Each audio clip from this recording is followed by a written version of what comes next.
In 1650, after King Charles I had been executed, the English Parliament did not stop. They decided to send an army across the border into Scotland to eliminate the threat posed by the Covenanters, who had just proclaimed Charles I as king. The English force, commanded by Oliver Cromwell, carried with it the hard-earned experience of years of civil war.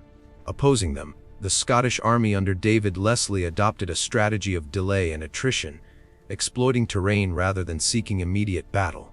There were no formal declarations, no ritual challenges. The two armies moved toward each other because neither side had any road left to retreat. In late August 1650, Cromwell advanced north from England toward Edinburgh. David Leslie, however, refused to give battle. The Scottish army withdrew to the high ground, destroying supplies and denying forage, forcing the English into hunger and exhaustion. With each passing day, disease, rain, and lack of food weakened Cromwell's troops. Eventually, he was compelled to pull eastward toward the port of Dunbar to maintain a supply line by sea. The English army marched in an extended formation, its back to the North Sea and its face turned inland toward Scotland. As they neared Dunbar, Leslie closed in at once. Scottish forces occupied the Lammermuir Hills in full, looking down upon the enemy. From the heights, they could clearly see every English unit assembling at the foot of the slopes, pressed tight against the narrow coastline. If the Scots held their positions, they needed only to wait a few more days for the English army to collapse from exhaustion. Cromwell encamped on low ground near Brock's Burn, a small stream flowing from the uplands to the sea. The English right flank was blocked by the sea, the left squeezed by rolling hills.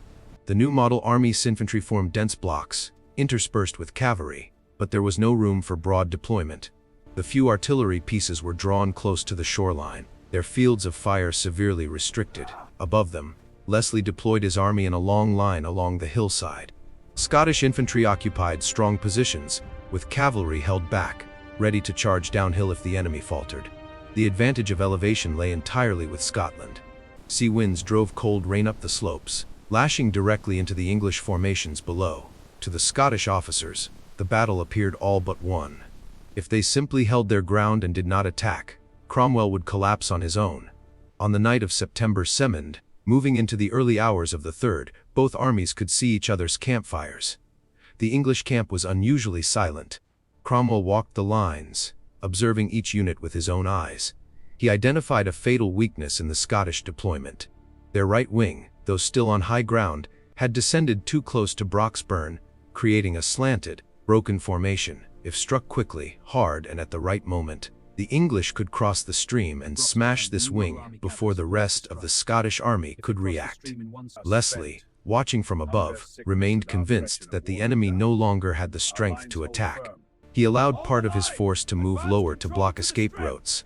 That confidence cost the Scottish army its flexibility. In the thick mist of the Scottish dawn, the two armies stood motionless, close to one another. They waited for the first moment that would shatter the silence. Before dawn on September 3rd, while fog still filled the Broxburn Valley, the English army began to move. There were no trumpets, no shouted commands. Units were roused silently. Cavalry were ordered to dismount and lead their horses across marshy ground to avoid noise. Infantry carrying firearms kept their slow matches dry beneath cloaks, waiting for the decisive moment. Cromwell struck before there was enough light for the Scots on the heights to clearly see the enemy's full deployment. His sole target was the Scottish right wing, where broken slopes and overextension had pulled the formation too low. Shortly before 5 a.m., the 1st English Infantry regiments waded across Broxburn. The stream was shallow, but its banks were slick, stretching the formation. As the English struggled up the far bank, Scottish infantry opened fire from the hillside. Shots fell diagonally downward, no careful aim required, only fire into the packed mass below. The English did not stop. Successive companies followed close behind, pouring across the stream in wave after wave. Once enough men gained the far bank, they immediately formed firing lines and returned fire at the Scottish front. At such close range, the first volleys were devastating. The Scottish front rank wavered, forced to step back just to hold together. As the infantry pinned the enemy, English cavalry were ordered across the stream. There was no space for wide formations. Regiments advanced in narrow files, charging uphill through thinning fire as Scottish cohesion faltered. When the lines met, the fighting became brutal and chaotic. Swords, musket stocks, horses colliding with horses, bodies tumbling together on the wet, mist-covered slope. Scotland's advantage in elevation quickly turned into a liability. Their formation bent along the hillside, rear units unable to see what was happening ahead, unsure when or whether to advance. Each small retreat at the front opened a far larger gap behind. Leslie ordered troops from the center to reinforce the right, but the command had to travel along a long hillside shrouded in fog. As central units began to move, their once stable formation was disrupted. Gaps opened between infantry blocks. Scottish artillery, positioned high above, could not depress their guns enough to fire at the English now closing in. Meanwhile, the English intensified pressure minute by minute. They did not attack along the entire front, but concentrated force at a single point, driving the Scottish right ever lower and stripping it of all terrain advantage. As the sun crested the horizon, the fog began to lift. Only then did the Scots grasp the danger. Their right wing had been compressed into a disordered mass at the foot of the slope. English cavalry, having broken through the front line, began striking laterally into the flank of the Scottish infantry. Once the flank was exposed, the Scottish pike and shot formations ceased to function. Men in the rear turned to flee, pulling the front ranks with them. What began as an orderly withdrawal rapidly became chaos as higher units, not yet able to shift position, were swept up by the surge of retreating men. In less than an hour, Scotland's initial, overwhelming advantage vanished.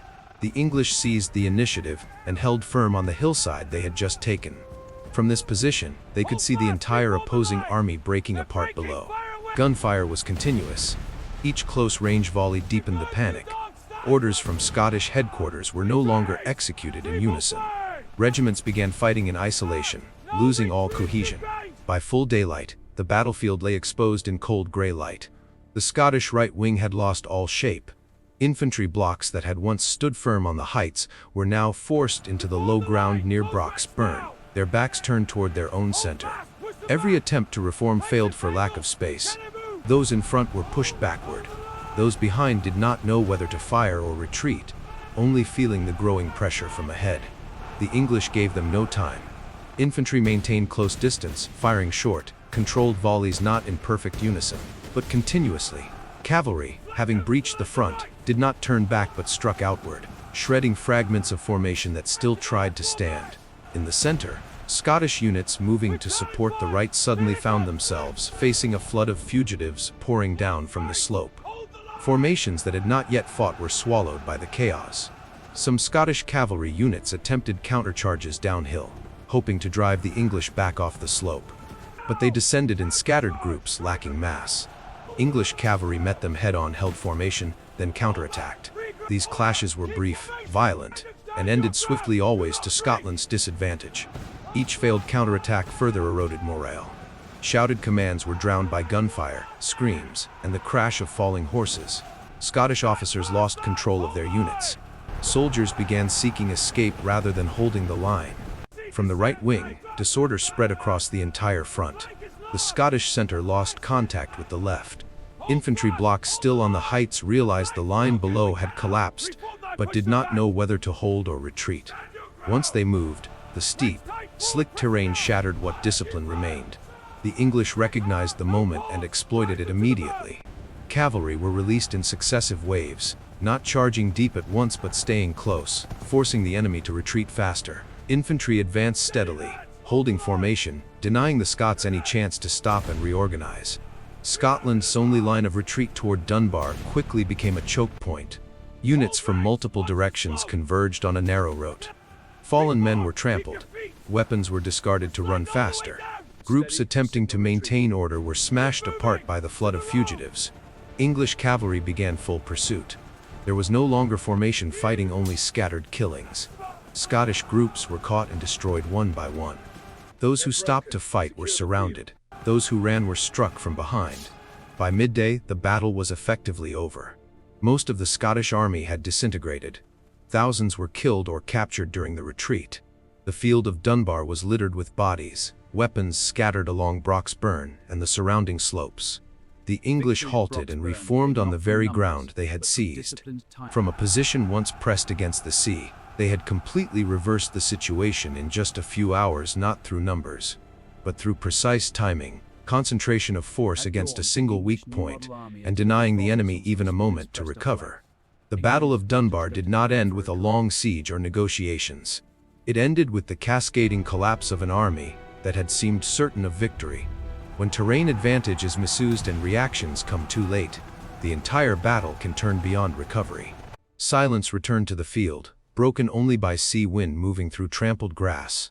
Dunbar was decided that morning by a single blow that gave the enemy no chance to correct its mistake.